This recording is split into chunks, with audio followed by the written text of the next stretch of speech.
Hello students, welcome and welcome back to my YouTube channel.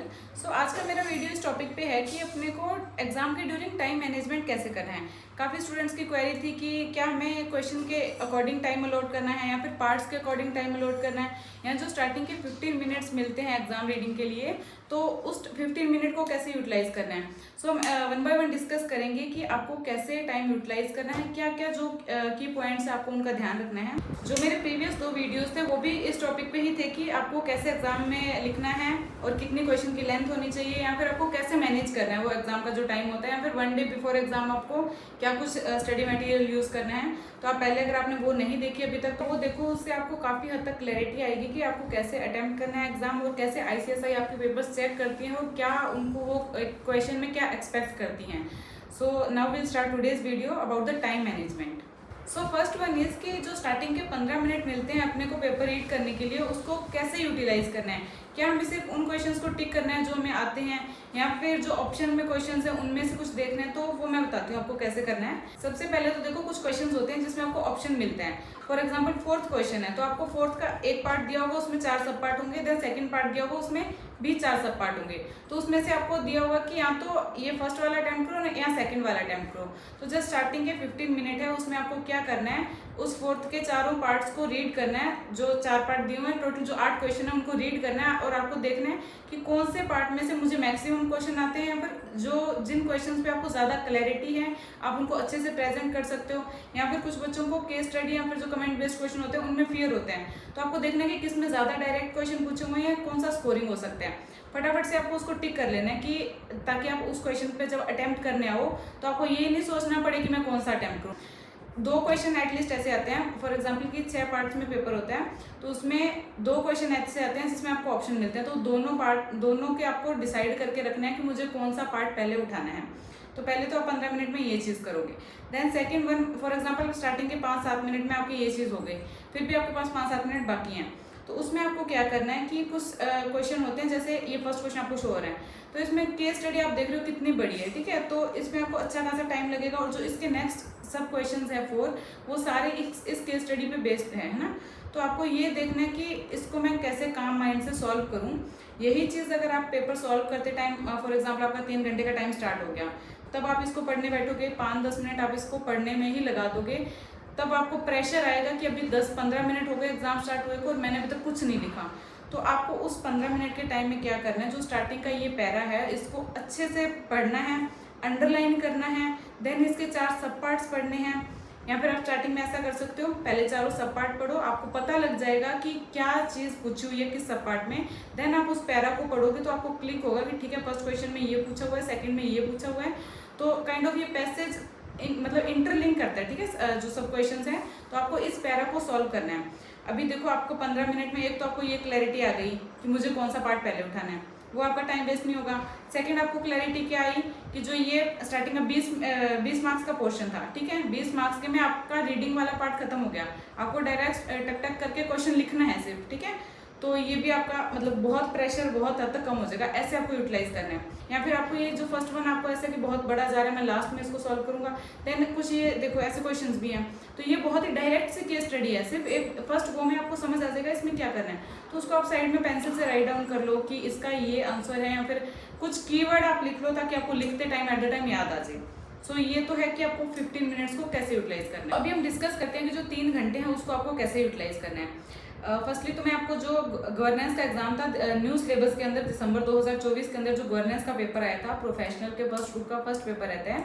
सो वो मैं आपको दिखा रही हूँ, उसमें टोटल 6 पार्ट्स आए थे, ठीक है। तो उन 6 पार्ट में टोटल मिला के 19 क्वेश्चंस थे। तो ऑन एन एवरेज 180 मिनट्स का टोटल पेपर होता है। तो उसमें आपको 19 क्वेश्चन के अकॉर्डिंगली 9 से 10 मिनट एक क्वेश्चन के लिए आपको सॉल्व करने के लिए मिलते हैं, 9 ही लेके चलते हैं, ठीक है। तो उसमें से भी आपका कुछ टाइम क्वेश्चन रीडिंग में चला जाता है, जिसमें अगर लेंथी क्वेश्चन हो थोड़ा एक्स्ट्रा टाइम भी चला जाता है। तो वो आपको अकॉर्डिंगली मैनेज करना होता है। कुछ क्वेश्चंस होते हैं जो 8 नंबर के होते हैं, कुछ होते हैं जो 3 नंबर के भी होते हैं, तो वो भी उनको भी आपको जो टाइम है डिवाइड करना रहता है। ऑन एन एवरेज बता रही हूँ मैं, एक क्वेश्चन के लिए आपको 9 से 10 मिनट मिल जाते हैं। अभी जैसे टोटल 3 घंटे होते हैं, तो आपको फर्स्ट हाफ में एटलीस्ट कितना हो जाना चाहिए आपका, कि मतलब आप कितना परसेंटेज आपका एग्जाम अटेम्प्ट हो गया तो आप सिक्योर हो थोड़ा सा, है ना।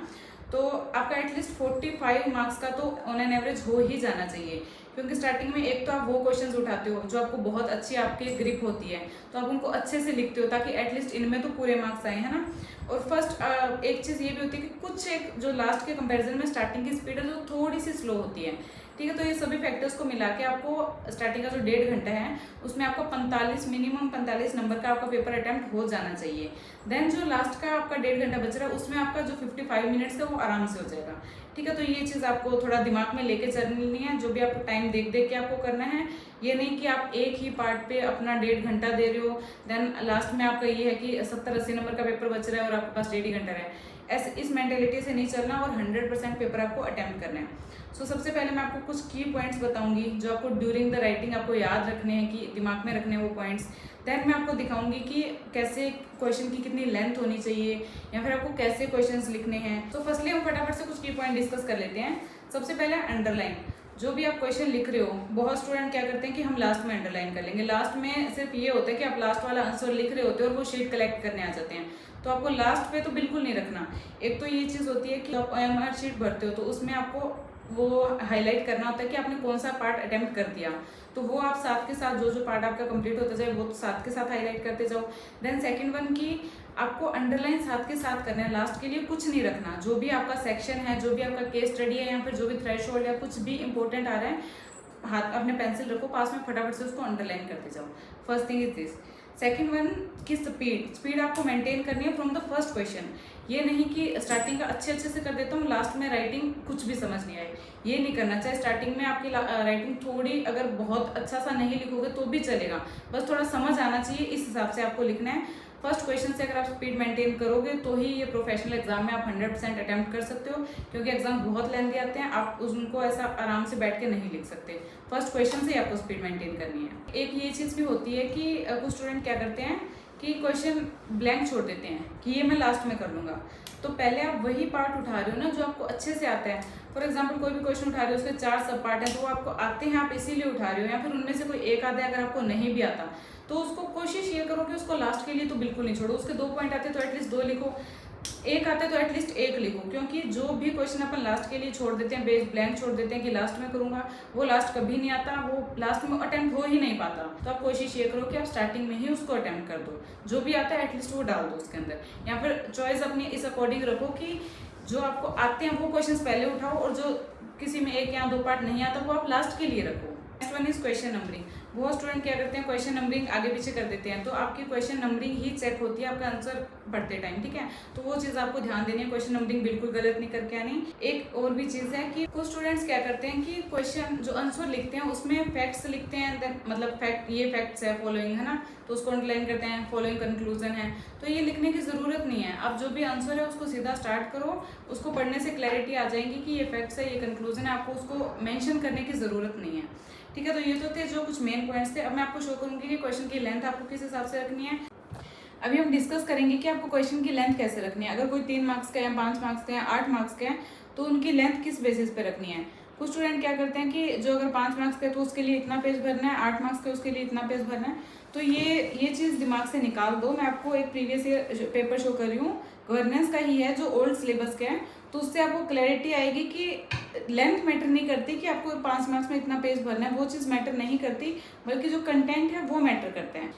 जैसे ये पार्ट फर्स्ट का फर्स्ट क्वेश्चन है, ठीक है, तो इसमें ये 5 मार्क्स का था, इसमें मैंने 1.5 पेज किया, तो इसमें मुझे 3 मार्क्स मिले हैं, ठीक है। तो 5 मार्क्स के अकॉर्डिंग इतनी लेंथ है। अभी एक क्वेश्चन और देखते हैं जिससे आपको क्लैरिटी आएगी। ये है फर्स्ट का डी, ठीक है, तो ये भी 5 मार्क्स का था, इसमें मैंने सिर्फ हाफ ही पेज भरा है, हाफ से थोड़ा फालतू है ना, तो इसमें 4 मार्क्स मिले हैं।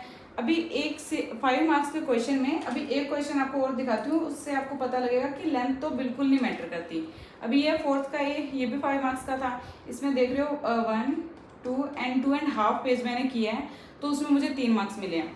अभी 5 मार्क्स के क्वेश्चन में 1.5 पेज किया है, 2.5 एंड एक आधा पेज किया, ठीक है। तो इनमें मार्क्स जो आधा पेज किया उसमें ज़्यादा मार्क्स है इन कंपैरिजन टू कि मैंने 2.5 पेज फिल किया, ठीक है। तो इससे आपको पता लगेगा कि कंटेंट मैटर करता है, इसकी लेंथ बिल्कुल नहीं मैटर करती। ये नहीं है कि अगर 8 मार्क्स का क्वेश्चन है तो उसमें आप 4-5 पेज भर के आ रहे हो, अननेसेसरी आप टाइम वेस्ट कर रहे हो। अगर आपका कुछ उसमें कुछ भी इफेक्टिव नहीं आपने डाला हुआ तो उसमें हो सकता है आपको एक भी मार्क्स नहीं मिले, ठीक है। तो कहने का पर्पज़ मेरा ये है कि आप जस्ट उसको ये नहीं सोचो कि मैंने तो इसकी 4 लाइन ही लिखी है यार, ये तो कंप्लीट सा नहीं लग रहा। पता है कुछ स्टूडेंट्स के ये होता है कि जब तक उनको ऐसा रहता है कि उसकी लेंथ नहीं कंप्लीट हो ना, तो उनको वो इनकम्प्लीट सा लगता है। तो ये चीज़ प्रोफेशनल एग्जाम्स में आप बिल्कुल नहीं फॉलो करो। ये ग्रेजुएशन तक ठीक रहती है, बट प्रोफेशनल एग्जाम में ये चीज़ नहीं होती, ठीक है। सो ये कुछ पॉइंट्स थे जो आपको ध्यान रखना है एग्जाम में जाने से पहले, कि आपको टाइम मैनेजमेंट कैसे करनी है, फर्स्ट हाफ में आपका कितना हो जाना चाहिए, सेकंड हाफ के लिए आपको कितना कंटेंट बचाना है, क्वेश्चन की लेंथ किस अकॉर्डिंग करनी है और किस हिसाब से आपको क्वेश्चन चूज करना है। सो होप सो कि आपको कुछ क्लैरिटी आई होगी। और अभी 1-2 दिन में आपके एग्जाम्स है। All the very best. अगर फिर भी किसी स्टूडेंट को किसी भी पॉइंट में डाउट है तो please let me know in the comments, and also please do like, share and subscribe. Thank you so much.